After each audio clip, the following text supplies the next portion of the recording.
So if you want to understand your life, ask yourself, what am I doing consistently? If I'm investing consistently and I do that for a while, I'm going to have a wealthy life. A lot of you consistently come to come to financial class every morning. I think that's pretty cool. You're gonna have a damn good life when it comes to the money.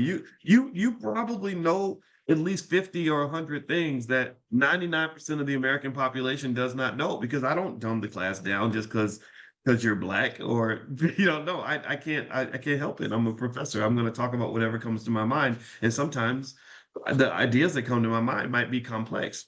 But luckily, though, I enjoy just talking about it in a conversational way. So hopefully, it doesn't feel so intimidating. And I like analogies because I think analogies connect us from the things that we don't understand to the things that we do. And that's why I like to connect it to things like sex or football or whatever, right? Because we understand sex and football, but we may not understand economics. But after you see the connection, you're like, oh, get it now. Now I know what that is. But I can tell you, these are not primitive ideas.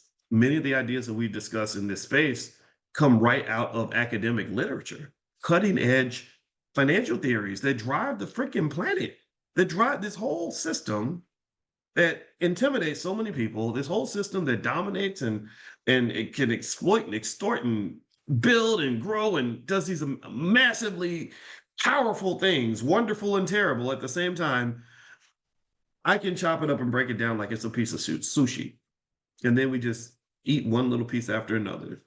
So, because I want you to eat it up, I want you to win. I don't want you to be intimidated by none of this stuff. So the 5-year pledge is part of that, right? That's basically saying, yeah, if you do this for 5 years, oh, you're going to be on your way. And then you just continue that. You shift the traditions, you shift the culture, you shift the norms, and then in less than a generation, everyone's looking at you and they're like, oh, those are a bunch of rich people. They don't know what it's like to struggle. You ain't never been in the struggle. The struggle is not it's not the things that are outside of you. The struggle is not the condition that you're in. That's part of it, but that's not the whole struggle. The real struggle to me is the habits that perpetuate the condition. Right. So the struggle is not, if I'm a black man, I'm in this terrible position where I ain't got no money in my bank account and my life is a mess and everything is bad happening to me. That is part of the struggle.